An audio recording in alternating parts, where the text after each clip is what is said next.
Bienvenidos a su podcast Detrás del Derecho. El día de hoy tengo a una invitada muy especial. Incluso fue mi maestra ahí en la maestría en la Universidad Autónoma de Chihuahua, la licenciada Debbie de León Chacón, quien se ha ostentado muchísimo tiempo y tiene una gran trayectoria como jueza civil y todo sobre todo en este ámbito, ¿no? Y sobre todo en esta rama en particular, y que ahora sí que todos los días lo vamos a ver. Licenciada, gracias por aceptarme la No, al invitación. contrario, Mario, gracias por invitarme. Un gusto verte en esta faceta nueva que no conocía de ti. Sí, ya, bueno, nos conocimos, así como lo mencioné, fue mi maestra ahí en la maestría en la Universidad Autónoma de Chihuahua. Me impartió una clase y resultó que al final somos como muy cercanos hasta por de donde es originaria. Incluso uno de sus hijos es muy amiga de una hermana mía, etcétera, ¿no? Ahí por varias circunstancias llegamos a tener como muchas cosas en común. Así es, así es. Ahora que platicábamos y que tu hermana es muy amiga de uno de mis hijos, que tu mamá también es de Madera, y yo nada más te conocí, bueno, como mi alumno y como mi alumno becado en deportes, porque quiero que sepan que Mario era un deportista becado por la Universidad Autónoma de Chihuahua. Nuestra clase era los lunes y el pobre a veces venía bajándose del camión y llegaba a la clase. Sí. Sí, había muchas ocasiones en las que o no llegaba o llegaba tarde o me tenía que salir antes porque ahí iba a entrenar en la noche y todo. Algo que yo quería y es algo que por lo que me interesaba incluso invitarla es porque, bueno, así como usted sabe, mi rubro o mi ámbito pues casi es puro penal, ¿no? Digo, sí llego a ver cosas de civil, pero la verdad muy poquitas. Y creo que así como desafortunadamente alguien llega a terminar en un asunto de índole penal, pues prácticamente todos los días vemos cosas en el ámbito civil y que a lo mejor las personas ni siquiera se dan cuenta. O sea, tan así que ir al Oxxo ya estamos viendo a lo mejor incluso un contrato civil, ¿no? Que a veces ni nos damos cuenta. Entonces creo que es bien importante esa plática que yo quiero tener con usted, porque hay cosas que la gente debería de saber, ¿no? Quisiera primero que la gente la conociera mejor, que supiera de su trayectoria, porque para mí es muy importante que las personas se den cuenta que la gente que yo traigo por gusto y que quiero que pues ahora sí que las demás personas los conozcan, pero al final de cuentas pues aquí no somos políticos, la conozcan un poquito más y ya empezaremos ahora sí de lleno a entrar a todos los temas. A la materia. Bueno, pues soy Debbie León Chacón, soy originaria de Nicolás Bravo, un pueblo que está en la Sierra de Madera. Me vine a estudiar a Chihuahua cuando tenía 14 años, me vine a estudiar al bachilleres, salí del bachilleres 1, entré a la Facultad de Derecho, egresé de ahí. Después tuve la oportunidad por medio de una beca de hacer una maestría en el TEC de Monterrey, entonces pues la aproveché y la hice. Luego tuve la oportunidad de hacer otra maestría en el Poder Judicial y tengo otra maestría.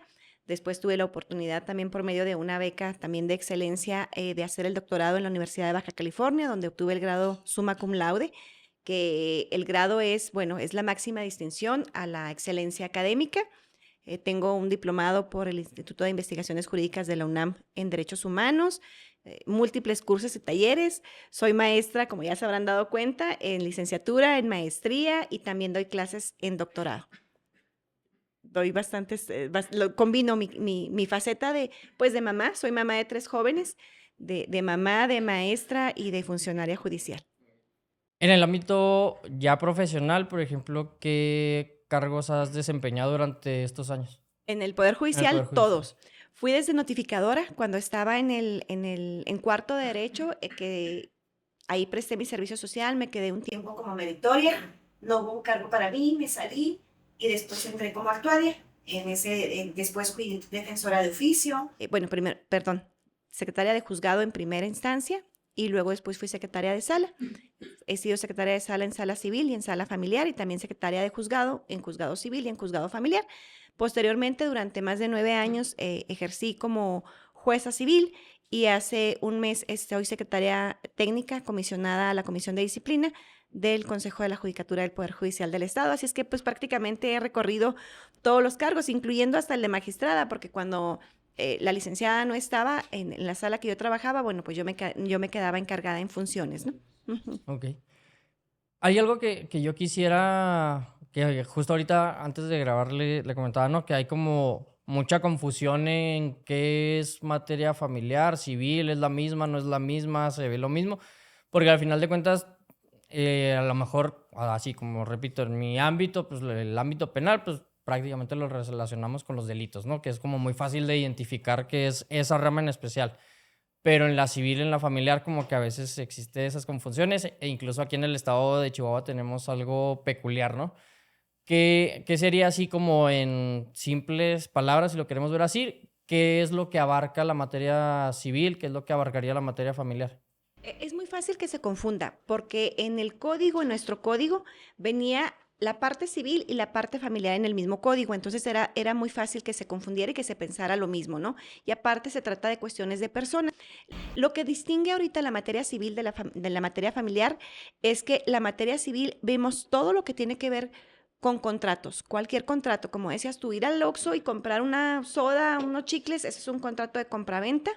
Cuando se compra, por ejemplo, una casa, cuando se compra un vehículo, cuando hay alguien que contrataste para que te hiciera la cocina y no lo hizo, bueno, pues ese también es un contrato que también resolvemos nosotros, el mecánico, ¿no? Algo tan sencillo como decir, voy a llevar el carro al mecánico, le pagué, ahora no me quiere devolver ni el carro, ni... Esas son cuestiones que también nosotros vemos.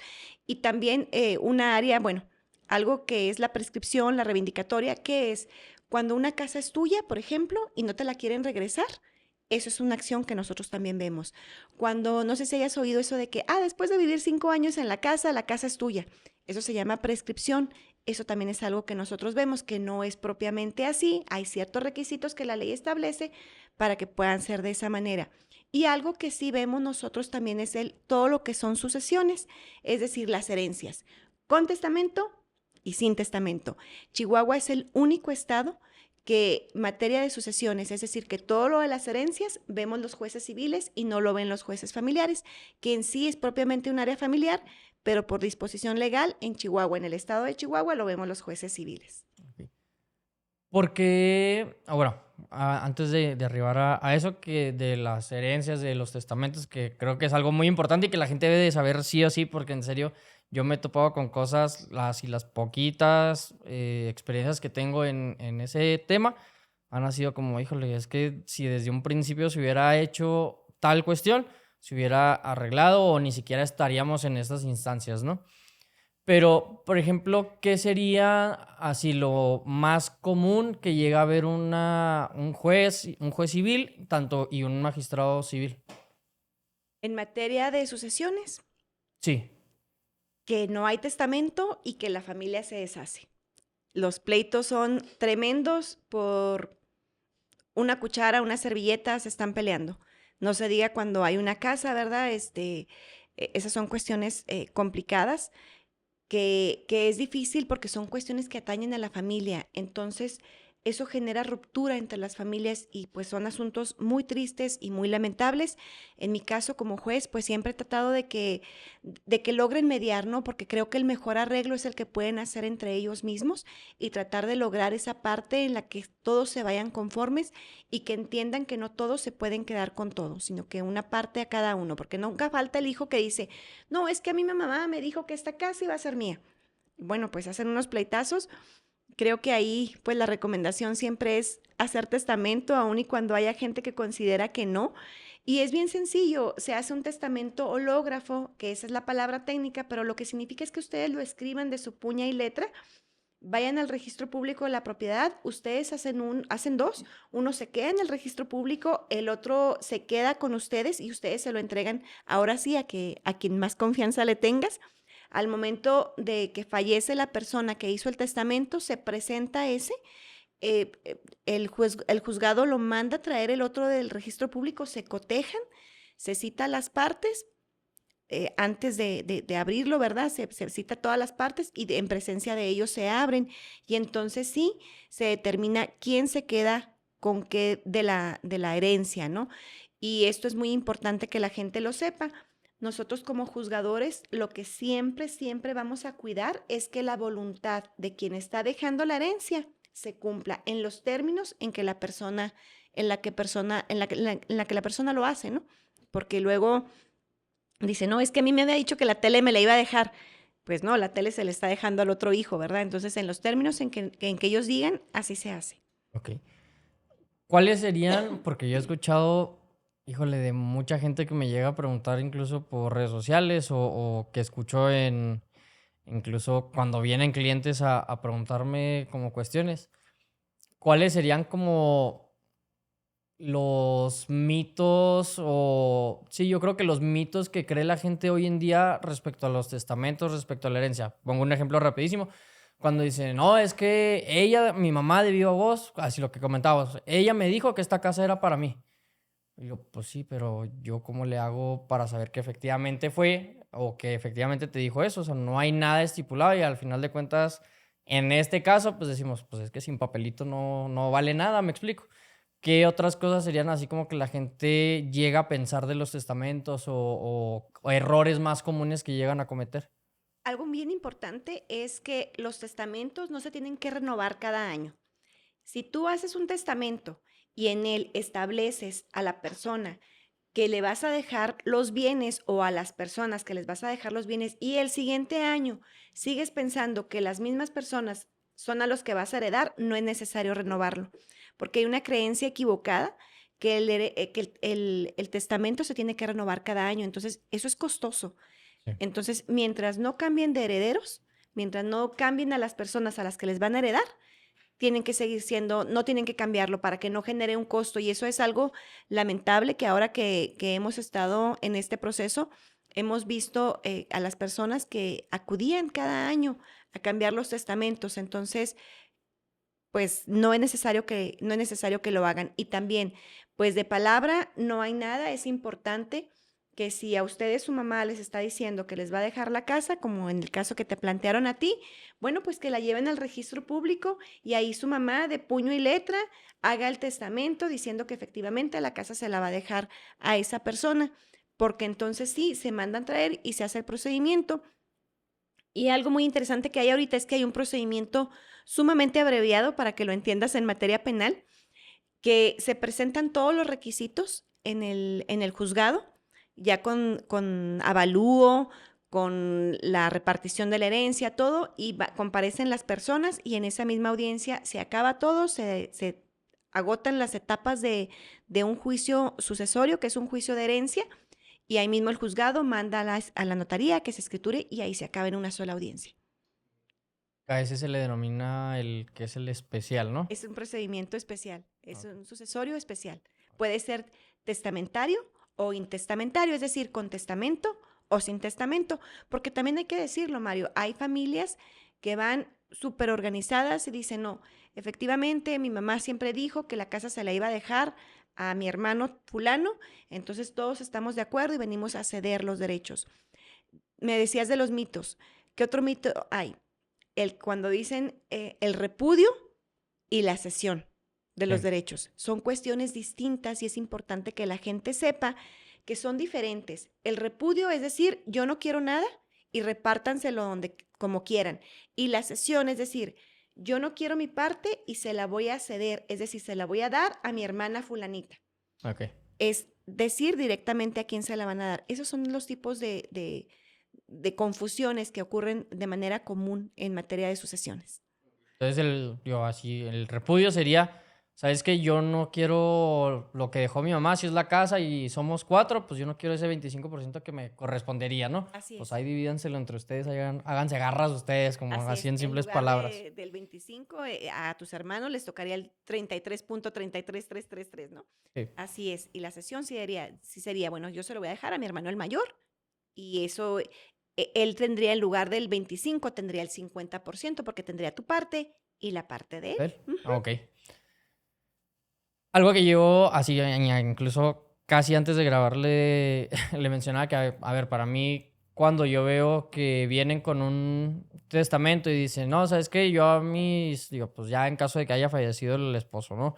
Y está un testamento de la señora en el que dice, ¿sabes qué? Yo lo que deje, pues mis propiedades futuras, lo que presentes, todo lo que yo tenga, quiero que se reparta en partes iguales a mis hijos porque pues a los tres los amo por igual, ¿no? Que casi siempre llega a suceder eso. Les digo, pues es que prácticamente no estás dejando un testamento, en mi opinión. ¿Por qué? Porque pues si no hiciste un testamento, de todos modos se va a repartir igual.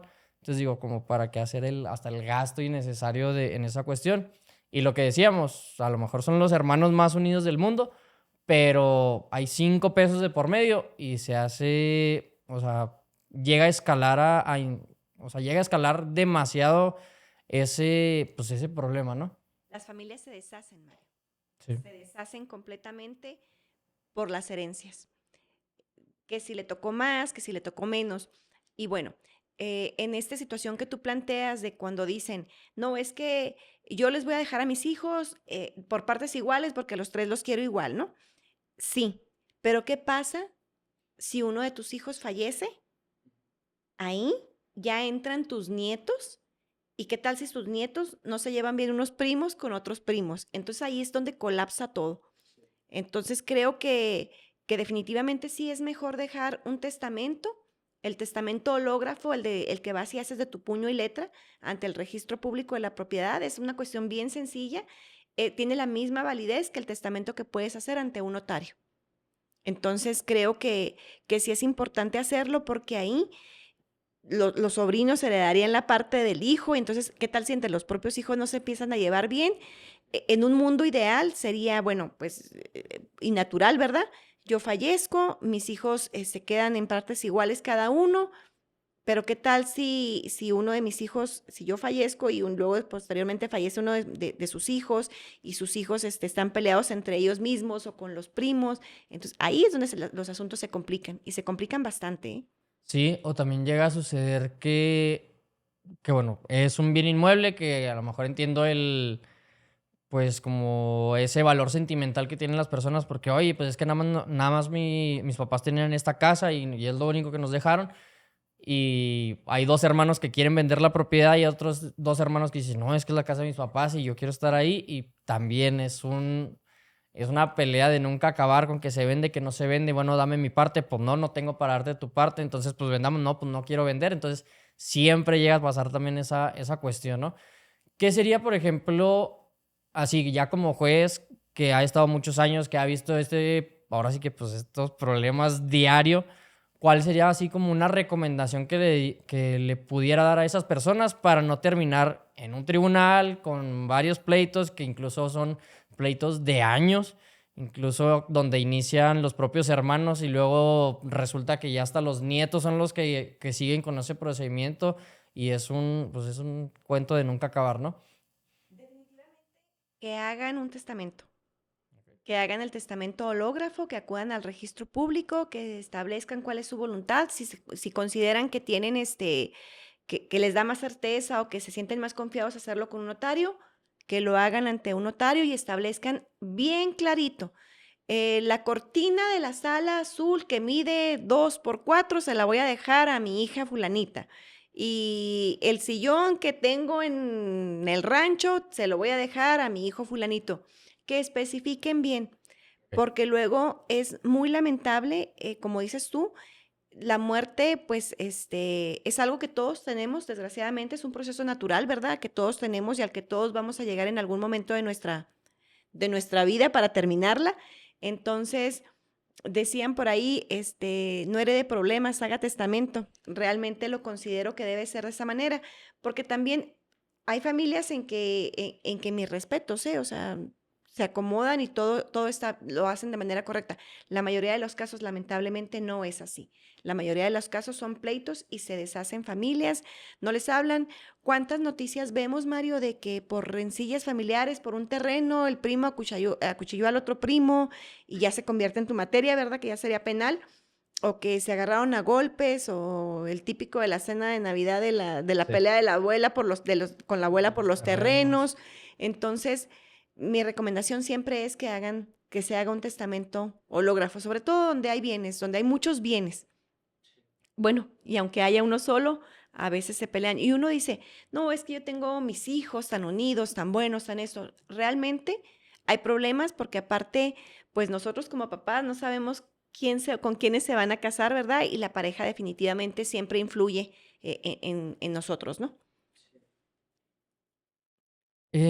Respecto a, bueno, Así como dijimos, el área civil abarca muchísimo cosas que incluso ni siquiera llegamos a ver, como tan así que ir al taller mecánico y que la persona me arregle el carro, que no cumpla con lo que hizo, incluso pues, no sé, incluso el levantar una barda y tener que contratar un albañil para que me levante esa barda, que me enyese y que no lo haga. Todo eso implica el área o el ámbito civil, ¿no? Así es. ¿Qué otras cosas son como, ahora sí, en cuestión como de contratos, yo diría, que sería lo más común o el problema más común que llega a tener la gente y que pues ahora sí que se orillan a tener que ir a un tribunal para poder tratar de solucionar ese problema? Los pagos, los préstamos en pagarés. Cuando alguien me dice, fírmame un pagaré o fírmame una letra, esas son cuestiones que también nosotros resolvemos. ¿Qué les recomendaría ahí? Bueno, pues que cada abono que den en el pagaré, atrás, en la parte de atrás, le vayan poniendo abono por 50 pesos, abono por 100 pesos. Eso es muy importante porque al momento que a una persona la demandan, esa es la forma de comprobar que efectivamente estuvo dando pagos. ¿Qué otro tipo de asunto vemos? Bueno, pues los contratos, todo lo que son contratos de compraventa, por ejemplo, como las casas cuando se compran a través del Infonavit, que no se pagan o que no les quieren acreditar ciertos pagos y que los demandan por falta de pago, bueno, pues también son cuestiones que nosotros resolvemos, las prescripciones, cuando dicen, tengo viviendo 10 años en la casa ya es mía y voy a hacer el trámite, bueno, pues también son cuestiones que nosotros vemos, lo que te decía ahorita, ¿no? De las casas cuando no se pagan, cuando la casa es tuya y luego no te la quieren regresar. También esas son cuestiones que nosotros vemos. Vemos cuestiones a lo mejor un poco más sencillas, por ejemplo, que tú quieras acreditar que la posesión de la casa la tienes tú y que tú ahí vives. Nosotros vamos y corroboramos que efectivamente tú vives, preguntamos con los vecinos. También, por ejemplo, Mario, cuando se pierden las facturas de los carros, de las trocas, de todo eso, ante nosotros es ante quien se acredita que efectivamente pues el vehículo es tuyo y luego ya se manda una anotación para que sirva de factura a la persona. O sea, Ok. prácticamente es todo. El derecho civil es muy, muy amplio, es muchísimo lo que se ve, son muchas leyes, son muchos códigos lo que hay que saber manejar en la materia civil. Sí, y que al final de cuentas, pues es la base de todo, ¿no? Incluso para otras ramas del derecho, como incluso la penal, necesitas saber civil para saber qué es una cosa, saber qué, si esa cosa es un bien mueble, inmueble, cosas así, ¿no? Cosas como muy sencillitas, pero que a lo mejor la gente que no estudia derecho, pues no va a tener como esa noción y que se necesita, ahora sí, la base de todo, pues es el derecho civil. Por ejemplo, yo tengo, o esta pregunta se la quiero hacer porque considero que mucho se ahorraría la gente en este tipo de problemas respecto a los pagarés. Ese es un tema que quería tocar, porque hay muchas personas, oye, pues es que sí, me firmó un pagaré y luego nos damos cuenta que pues en ningún momento no tiene ningún bien como para decir, bueno, pues es que si de perdida no tiene cuentas, no tiene bienes, no tiene nada así como que, pues bueno, pues es que lo puedo ir a demandar, lo demando, sale todo a mi favor, pues y luego a la hora de ejecutar el pago, pues ¿cómo le hago si no tiene nada? Y pues dices, pues es que, y así como algo que muchas veces pasa, ¿no? Que dicen, no, es que si tú no me pagas, vas a ir a la cárcel, ¿eh? Porque ya tienes una sentencia en tu contra y pues dices, ah, bueno, pues te quieren asustar e incluso en la propia Constitución está como algo muy clarito de que por cuestiones o asuntos de índole civil, pues no se puede llegar a detener a una persona en ningún momento. ¿Qué sería algo que pudiera hacer la gente para tratar de... ¿Por qué? Porque al final de cuentas, ya sea por, no sé, un préstamo, ¿no? Que es lo más común para lo que se llegan a utilizar y garantizar que se te va a regresar ese dinero, pues muchas veces uno presta el dinero de buena fe y la persona ya tiene la intención de pagar, pero al final de cuentas no puede o ya es un modus operandi, etcétera, ¿no? Y a la hora de cobrar un pagaré, pues te quedaste así como que muy bonito, todo me salió a mi favor, pero pues lo que me interesa al final del día como usuario es que recupere mi dinero y no puedo hacerlo. Ahí lo que tendrías que hacer es que si tú de buena fe le vas a prestar dinero a alguien, que firme una persona que sea su aval y asegurarte que esa persona sí tenga bienes. Porque entonces, si a quien tú le prestaste el dinero no tiene bienes, entonces tú puedes reclamarle también al aval en la misma proporción que te pague a la persona le prestaste. Creo que esa sería la recomendación, ¿no? Y pues asegúrense de prestarle a gente que sí les va a devolver el dinero, porque luego se vuelven insolventes. Pero bueno, también es algo importante, Mario. Si ellos no tienen bienes, probablemente tengan un trabajo y también se puede mandar un oficio para que a través del trabajo no le paguen todo y te estén pagando por medio de lo que recibe como ingreso. O con posterioridad puede adquirir algún bien y pues tú puedes ahí ejecutar sobre los bienes también para que te paguen. Y esa parte pues es importante. Nosotros también regulamos la cuestión de la usura, ¿no? Que es cuando son intereses que exceden lo que legalmente se establece y que debería de ser. Entonces también ahí hay una jurisprudencia, que la jurisprudencia es un estudio que hace la Suprema Corte y que es obligatorio para todos los juzgadores en todos los niveles, que nosotros tenemos que observar cuando hay ese tipo de cuestiones, porque hay para los dos lados, ¿verdad? Hay gente abusona que presta dinero, que pide dinero y que no paga, y hay gente que realmente necesita y la persona que presta, pues abusa de esa necesidad. Entonces, pues hay para los dos lados. Por eso creo que es importante esa parte de tener el cuidado y sí, por cuestiones de orden civil, jamás pueden ir presas las personas. Ok. Por ejemplo, digo, así como hemos dicho, el área civil es muy, muy amplia y hay cosas que incluso llegamos a desconocer, ¿no? ¿Qué sería, por ejemplo, no sé, una figura o una cuestión en particular que llega a suceder, pero muy pocas veces que dices, híjole, está en el código o esta situación en particular la tenemos que ver nosotros como aquí en el ámbito civil, pero es bien raro que suceda y que a lo mejor todavía no se explora o que a lo mejor esté en el olvido y que pudiéramos como sacarle más provecho a algún tipo de circunstancia? Bueno, fíjate que son figuras muy antiguas, estas dos que te voy a comentar, pero sí se usan, son menos común cada vez, pero sí se usan. Una es el apeo y el deslinde, que es delimitar cierto terreno de un espacio a otro espacio.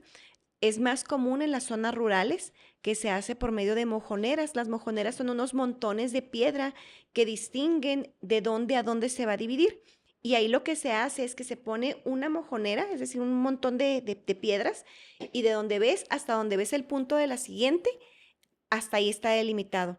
Y luego de la siguiente a la otra, esa es creo que de las cuestiones menos exploradas en el derecho en las ciudades, pero en las comunidades rurales sí son más. Y también las otras son las ad perpetuum. Ok, sí. También las ad perpetuum son poco comunes porque son sobre predios que no se encuentran inscritos en el registro público de la propiedad. Sin embargo, una persona detenta la posesión, es decir, esa persona tiene ese predio, tiene esa casa y ahí vive. Entonces, esas son cuestiones que también son muy requisitosas, son muy estrictas en cuanto a los requisitos, porque te estarías adquiriendo una propiedad que legalmente no se encuentra inscrita. Sí. Todas las propiedades se encuentran inscritas en el registro público de la propiedad, así como los vehículos, ¿no? En el registro de vehículos, el padrón de vehículos, se encuentran inscritas, pero cuando esas propiedades, perdón, no se encuentran inscritas, entonces ahí hay que promover también ante un juez civil unas ad perpetuam se llaman. Ok. Sí, digo, por Son ejemplo, complicadas, son sí. bastante requisitosas y son bastante complicadas, pero creo que es normal que se haga de esa manera porque pues no es de nadie.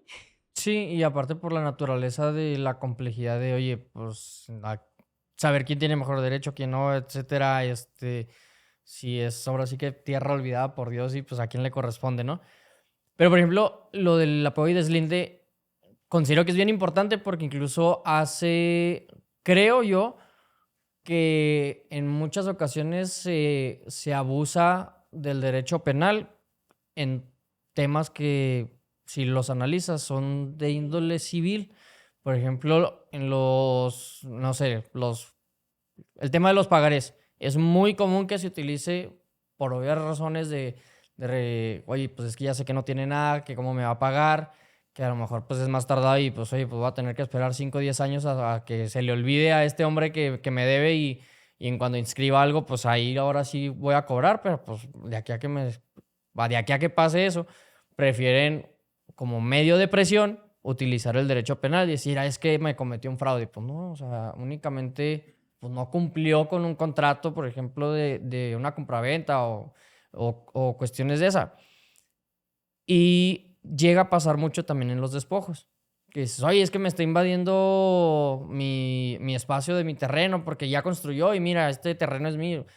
Y dicen, no, pues otra vez, como medio de presión, utilizan el derecho penal. Oye, es que me cometió un despojo, etcétera. Pues no. Y justamente hace un mes yo tuve un juicio de eso y eso fue lo que determinó el juez penal. A ver, es que yo no, aquí, por todas las pruebas que existieron, yo no advierto que exista un despojo. Únicamente, incluso hasta de los artículos del Código Civil en donde precisamente se prevé esta figura.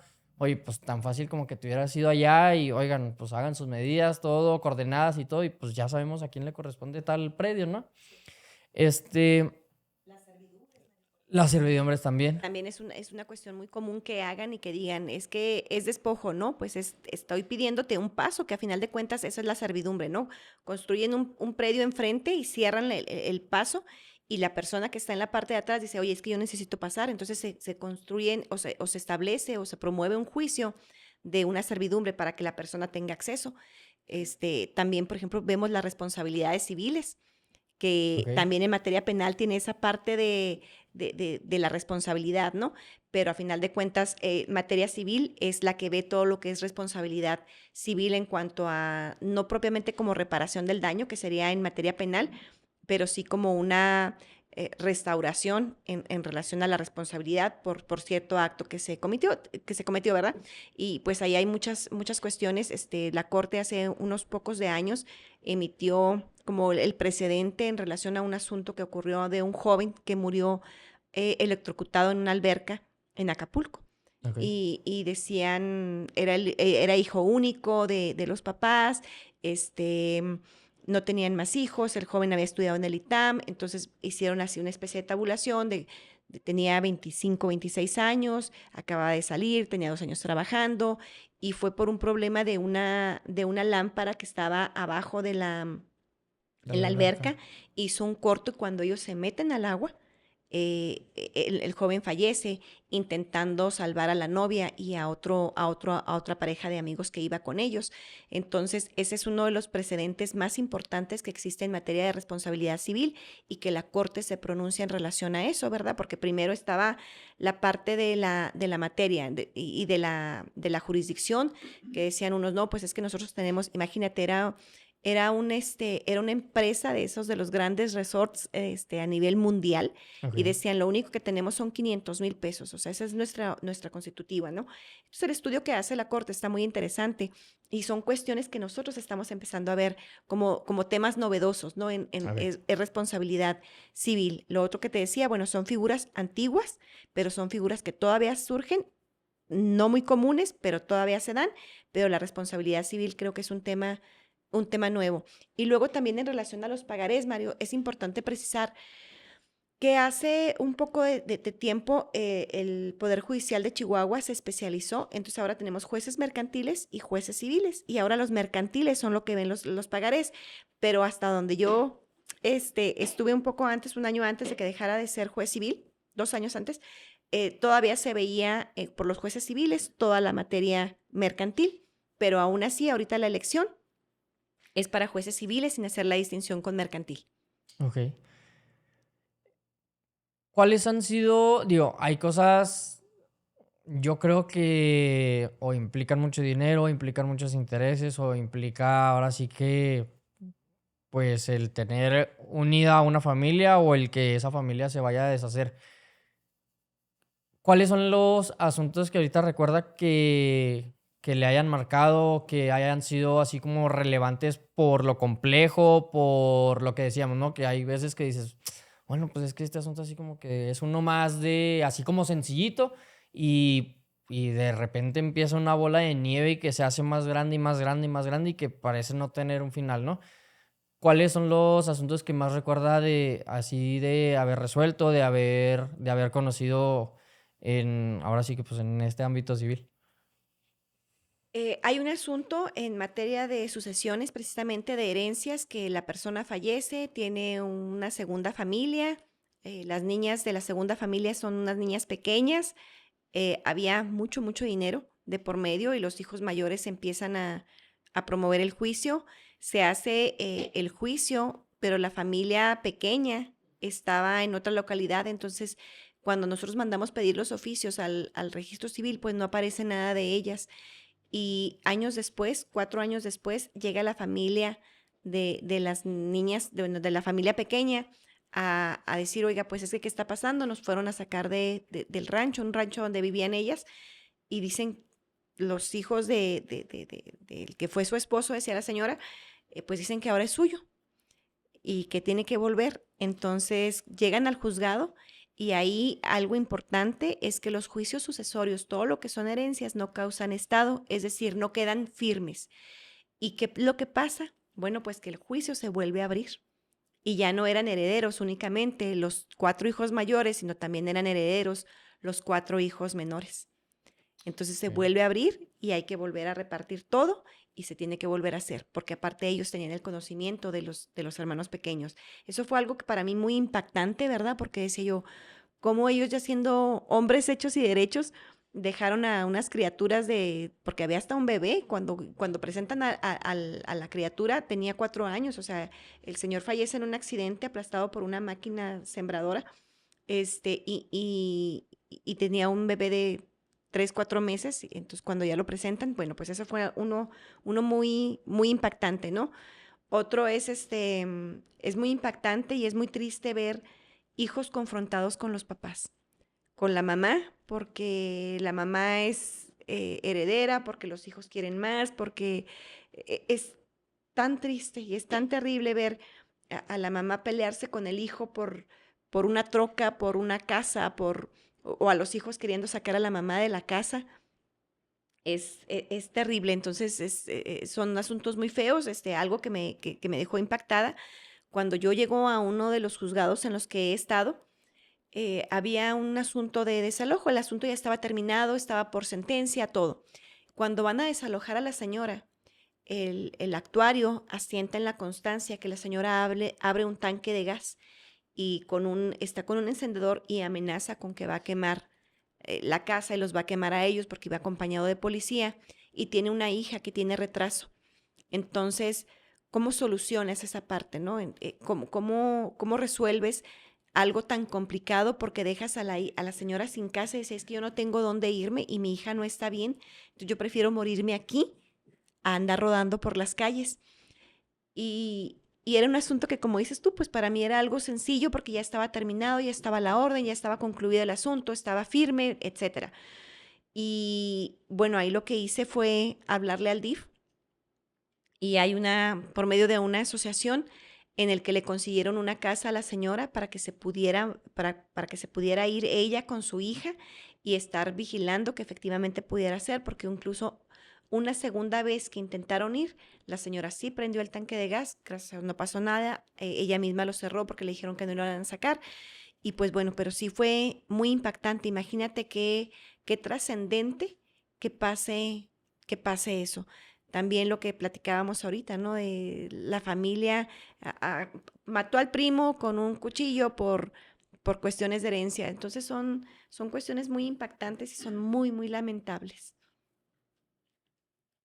Hay algo que ahorita se me vino justo a la mente, porque cuando yo empecé aquí en el despacho a trabajar, de lo primerito que llegué a ver fue un asunto civil que estaba muy sencillo realmente, no tenía mayor complicación alguna. Pero yo me fijé y lo empecé a ver en casi todas las demandas, ¿no? Que como en las prestaciones, que pues así como que traducido es lo que estás reclamando y que quieres que te paguen o lo que estás considerando que se te regrese, cosas así, ¿no? Siempre ponemos al final, ¿no? Pues los gastos y costas, tal y tal. Y mucha gente dice, oiga, pues es que cómo, pues qué es eso de los gastos y costas, o sea, ¿a qué se refiere con eso? Y, y mucha gente cuando ya tiene a lo mejor una situación de índole civil y luego de repente años después tiene a lo mejor un problema penal que llega con nosotros y dicen, oiga, y pues lo estoy denunciando y mire, lo estoy contratando a usted, también me van a pagar gastos y costas. Y le digo, no, le digo, pues es que en materia penal es distinto. Digo, hay otras figuras que se pueden utilizar, la Ley General de Víctimas, que está involucrado incluso los honorarios de un asesor particular, etcétera, ¿no?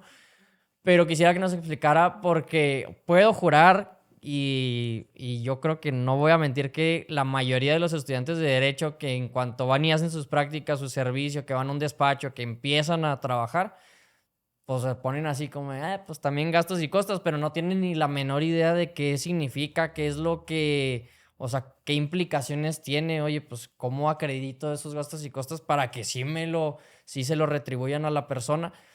Quisiera que nos explicara esa parte porque creo que es una cosa que damos como por hecho o en automático. Los abogados lo ponemos y las personas lo entienden como que, pues sí, que también que me pague lo que gasté en abogados y todo, pero no entendemos qué implicación tiene realmente esa prestación que siempre estamos reclamando, ¿no?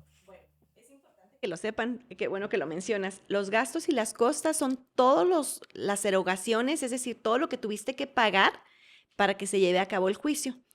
¿Qué es importante ahí? Que siempre se haga en la demanda.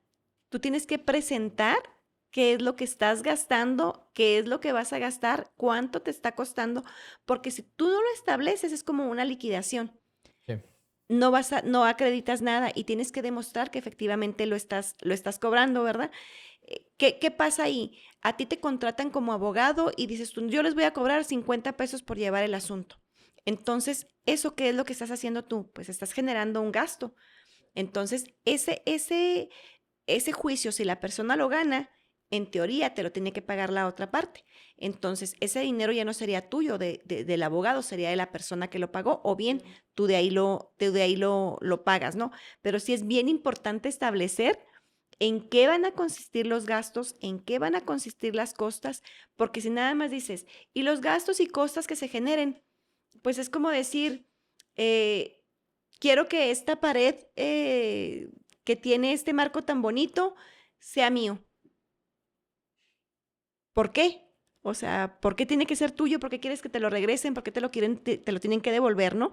Entonces es bien ¿Cuánto te costó? exacto. Entonces, si lo dejas así y nada más dices, los gastos y costas que se generen, pues, ¿cuáles? O sea, si no estás demostrando, si no estás estableciendo nada, como tú dices, en materia penal es distinta, pero en materia familiar, en materia mercantil, en sucesiones, todo lo que deriva del derecho civil, que el procedimiento, pues prácticamente, el proceso prácticamente deriva todo del derecho civil, es importante establecer cuáles fueron los gastos, cuáles fueron las costas, en qué consistió cada una y establecerlas y también lo tienes que demostrar. Porque si no lo demuestras, pues te van a decir, no hubo acreditación, entonces pues no se demuestra nada y no te van a devolver nada. Sí, y que al final de cuentas en la sentencia siempre, la gente que no acredita precisamente esas cuestiones, pues van a ver en todas sus resoluciones, no se condena al gastos y costos. ¿Por qué? Porque precisamente no acreditaste qué es lo que llegaste a gastar. ¿Qué tienes que hacer tú como abogado litigante? Que la persona te firme un contrato de prestación de servicios profesionales, donde tú eres el profesionista, donde tú eres el que va a prestar el servicio, te firma el contrato y ese contrato lo puedes anexar para reclamar gastos y costas. Pero y también en caso de que la persona se vaya para otra parte y no te pague, pues tú también puedes llegar a reclamar eso, ¿no? De decir, oiga, pues no, se fue y no me pagó. Lick, ya ahora sí para terminar, algo que a mí me alegra mucho que pues es esta situación en particular derivado de la reforma, cosas que ya he platicado aquí en el podcast y en distintos videos, que hoy tenemos la posibilidad, pues ya prácticamente en 2, 3 semanas, de elegir a los próximos juzgadores, en los cuales pues va a estar usted ahora sí aspirando a ser magistrada en el área civil. A mí me alegra porque, a ver, si bien yo no tengo, pues a lo mejor tanto acercamiento con el área civil, el ámbito familiar, etcétera, pero siempre he tenido buenas referencias de usted. ¿Por qué? Porque incluso pues tiene un nombre que pues, no es común, entonces es fácil de identificar. Aparte, pues fue mi maestra, casi cuando yo empecé a litigar. Pero dice, no, es que, por ejemplo, yo, sí, no sé si yo me estoy equivocando, pero yo tengo la referencia de que incluso cuando un juzgado está trabajando mal, que de plano ya no sabe ni por dónde sacar el trabajo, que incluso la persona que está como titular de un juzgado, por ciertas circunstancias, no puede estar en esa posición, pues es así como que usted es la bombera y que vaya y apaga todo y ordena y todo. Y muchas veces digo, no por mí, sinceramente, pero al final de cuentas tengo compañeras que se desempeñan únicamente al área civil, al área familiar, etcétera. Entonces me dicen de que sí o sea, sí me suena el nombre, etcétera, y que es así como que constante en donde la han estado viendo no en un solo juzgado, pero es así como que, así mi referencia es de que es como una bombera que a donde ustedes la manden, va y ordena las cosas porque en ese momento, pues ahora sí que pues, no se está sacando el trabajo, pasó algo y la mandan a usted ahora sí que para arreglar todo, ¿no? Entonces, creo que es bien importante lo que ahorita dijo, que tiene una carrera en el ámbito judicial que al final de cuentas yo considero, por lo menos que en el área civil y en el área familiar es bien importante, porque sabes lo que hay dentro, sabes cómo se maneja, incluso ya sabe, así como lo digo, pues está de un lado para otro arreglando la situación de todos, entonces ya sabe qué falla un juzgado y sabe lo que hay que mejorar ahora, por ejemplo, en una sala, que es donde están los magistrados, que si lo vemos de manera jerárquica, pues es el juez de primera instancia y luego están los magistrados, que son los que revisan precisamente el trabajo de esos juzgadores, ¿no? Uno, quisiera preguntarle por qué está aspirando ahora o qué ventajas ve que a lo mejor otras personas que aspiran al mismo cargo no tendrían. Bueno, Mario, lo que dices es real. Cada juzgado que se complica, voy yo. Con el trabajo de un juzgado hay que ser muy disciplinado. Hay que ser muy disciplinado porque es mucho trabajo. Alguien que no ha trabajado en un juzgado no se imagina la cantidad de trabajo que es. Piensan que va a ser llegar y sentarse. No, o sea, hay días en que yo llevaba 12 sentencias. Por semana dictas alrededor de 14, 15 sentencias, perdón, audiencias. Llevaba alrededor de 12 audiencias y dictaba 15 sentencias. Entonces, imagínate la cantidad de trabajo.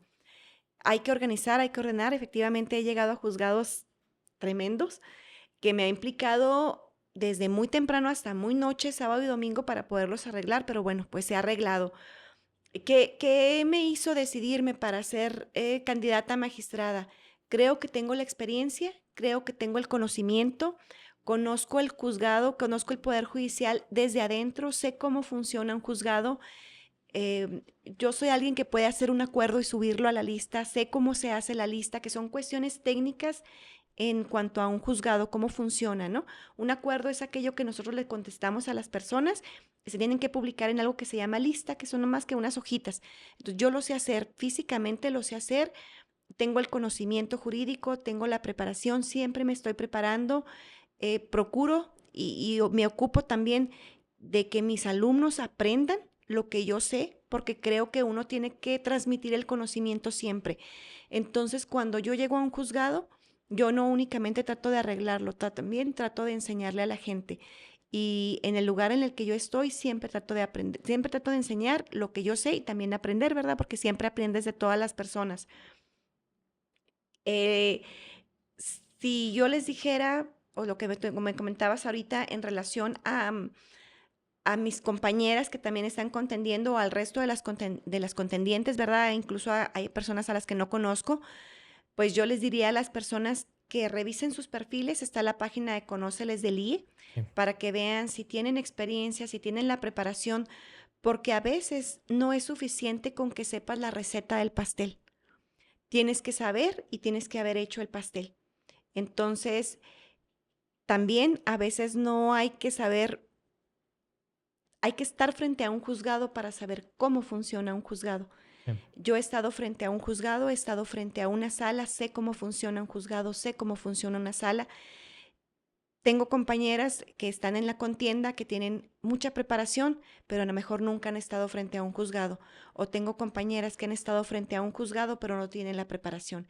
Entonces, a final de cuentas, como tú lo decías ahorita, fíjate, yo ni sabía en esa cuestión, cómo lo ves tú y cómo lo maneja la percepción, ¿no? Donde ella va y arregla. Entonces, creo que ese sería un plus a mi favor de por qué sería bueno para la gente que vote por mí.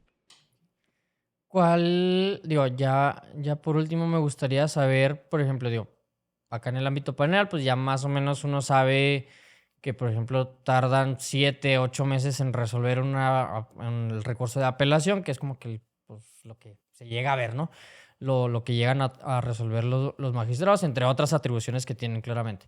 Pero, por ejemplo, acá en el área penal, pues dices, híjole, pues es que para una vinculación a proceso penal, en el ámbito penal, dices, pues es que, oye, 6, 7 meses donde la persona está detenida y donde resulta que incluso en la propia investigación sale con que no fue, pues ya le arruinaste la vida 6, 7 meses. O sea, con estar una semana ahí le arruinas la vida a una persona. O hay personas que están esperando, lo sentencian y al cabo de 2 años resulta que 2 años después dice la sala, ay, ¿sabes qué? Pues no, al final no, para mí no está bien la resolución del juez. Entonces, pues ya, pues una disculpita y vámonos. Oye, son 2 años en los que estuvo en prisión. Acá me imagino que si bien una de las cosas primordiales o más sagradas que pudiéramos tener después de la vida, pues es la libertad, pues acá también, porque, o en el ámbito civil también, porque estás hablando de tu propiedad, estás hablando de tus posesiones, o sea, son cosas que oye, pues es que es la única casa, es donde vivo, y para que te lleguen a resolver después de no sé cuánto tiempo, pues también está difícil, ¿no? Entonces, ¿qué considera que se pudiera mejorar, por ejemplo, ya que estuvo en una sala, que otra vez, pues ya tiene la experiencia de ser juzgadora, que va y arregla lo de otros juzgadores y que dice, oye, es que esto está terrible porque hacen estas cuestiones? Y ya estaba en una sala y que también, pues obviamente siempre hay áreas de oportunidad para mejorar. ¿Qué otra cosa se pudiera mejorar por lo menos en una sala civil, o ya como magistrada? Creo que los tiempos de respuesta. Ok. Los tiempos de respuesta en una apelación definitivamente es algo que se debe de mejorar. Hay asuntos muy sencillos o asuntos un poco más visibles o que son más cotidianos que puede uno resolver, no sé, pienso que a lo mejor en una semana. O sea, son cuestiones que se pueden resolver así, porque aparte las salas no llevan audiencias y en un juzgado pues llevas muchísimas audiencias y eso te ocupa mucho tiempo, ¿no? Pero creo que en asuntos sencillos, una semana o menos pueden estar resueltos y a lo mejor un asunto muy complicado, de mucha complejidad, como sería una responsabilidad civil, por ejemplo, que sería en una sentencia, pues a lo mejor que lleve un tiempo de 2 meses. ¿Por qué? Porque creo que el secretario que esté ocupado de ese asunto, únicamente de ese asunto durante ese tiempo, pienso que sí se puede Pues, resolver. ¿Por qué lo digo, Mario? Lo digo con conocimiento de causa. Yo he sido secretaria en sala y sé que eso se puede hacer.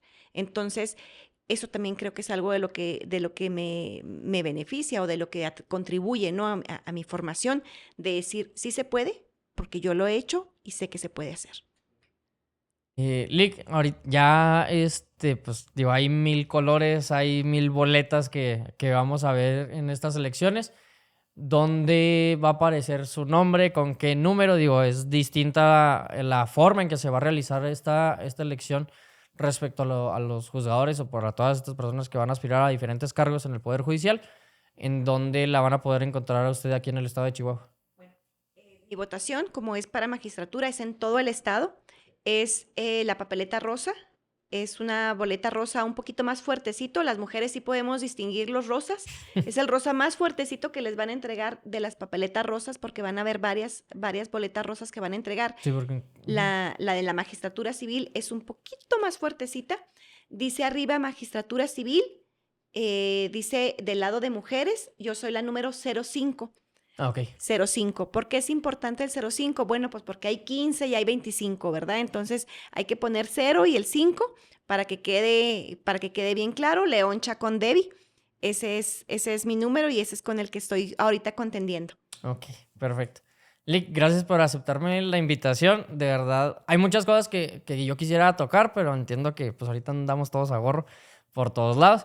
pero ya en una segunda oportunidad me gustaría entrar a ver otros temas, porque incluso quisiera que la gente ya ahí me pusiera los comentarios respecto a qué tema quisieran que se pudieran clarificar, porque creo que a veces con alguien que ha sido juzgadora y dice, oye, pues, ¿sabes qué? Pues es que hagan esto en lugar de esto. ¿Por qué? Porque al final de cuentas el juzgador, pues digo, a ustedes les paga el Estado, entonces pues no es así como que pues creo yo que el juzgador está, o el origen del juzgador está para resolver el problema, para ya darle una finalidad lo más agradable o lo más justo posible para ambas partes.